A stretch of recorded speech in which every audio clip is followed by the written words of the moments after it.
నమస్తే అన్న అందరికీ నమస్కారం. కువైట్లో ఒక భారతీయుడు రెడ్ హ్యాండెడ్గా దొరికిపోవడం జరిగింది.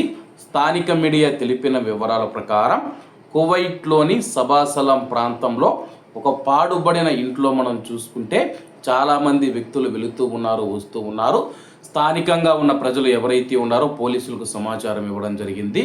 ఆ ఇల్లు ఖాళీ చేసి చాలా రోజులు అవుతూ ఉంది, కానీ ఆ ఇంట్లో మాత్రం మనుషులు తిరుగుతూ ఉన్నారు. కొన్ని బస్సులు వస్తూ ఉన్నాయి, అలాగే కొన్ని కార్లు వచ్చి అక్కడ ఆగి అక్కడ ఏదో అనుమానాస్పద కార్యకలాపాలు జరుగుతూ ఉన్నట్లయితే పోలీసులకు స్థానికంగా ఉన్న ప్రజలు సమాచారం అందించడం జరిగింది. సమాచారం అందుకున్న వెంటనే పోలీసులు వెంటనే ఆ యొక్క పాడుబడిన ఇంటిపై దాడి చేయలేదన్నమాట. అక్కడైతే నిఘా పెట్టడం జరిగింది. నిఘా పెట్టిన తర్వాత ఒక మినీ బస్సు మనం చూసుకుంటే అక్కడికి వచ్చి ఆగడం జరిగింది. అక్కడికి వచ్చిన తర్వాత అందులో నుంచి ఒక డ్రైవర్ దిగి లోపలికి వెళుతూ ఉండగా వెంటనే పోలీసులు అయితే ఆ యొక్క డ్రైవర్ను అదుపులోకి తీసుకోవడం జరిగింది. అలాగే ఈ బస్సును మొత్తం తనిఖీ చేయగా అందులో మద్యం బాటిల్ని అయితే స్వాధీనం చేసుకున్నారు. అంటే ఆ యొక్క పాడుబడిన ఇంట్లో మనం చూసుకుంటే ఒక మద్యం ఫ్యాక్టరీని నడుపుతూ ఉన్నట్లు పోలీసులు గుర్తించడం జరిగింది. నిఘా సమయంలో ఒక భారతీయుడు నడుపుతూ ఉన్న వాహనాన్ని అధికారులు ఆపారు.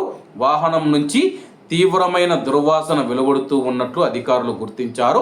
దీంతో తనిఖీలో అమ్మకానికి సిద్ధం చేసిన ఆల్కహాల్ ఉన్నట్లు గుర్తించారు.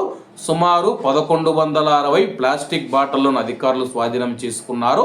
నిందితుడిని ఇంటి దగ్గరికి తీసుకువెళ్లారు. అక్కడ భద్రతా దళాలు మద్యం ఉత్పత్తికి సెటప్ చేసిన పరికరాలను కనుగొన్నారు. స్వాధీనం చేసుకున్న వాటిలో 3 మద్యం తయారు చేసే పరికరాలు, అలాగే మద్యం తయారీకి కావలసిన ముడి పదార్థాలు, 210 బ్యారెళ్లు మరియు 20 ఖాళీ బ్యారెళ్లను స్వాధీనం చేసుకున్నట్లు పోలీసులు తెలిపారు.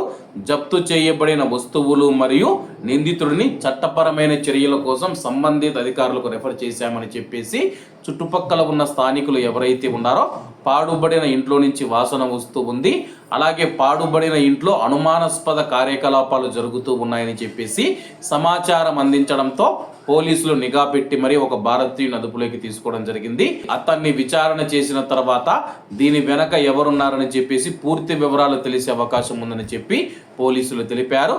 కాబట్టి అందరూ బాగుండాలి, అందులో మనం ఉండాలి. అందరికీ నమస్తే అన్న, జై హింద్.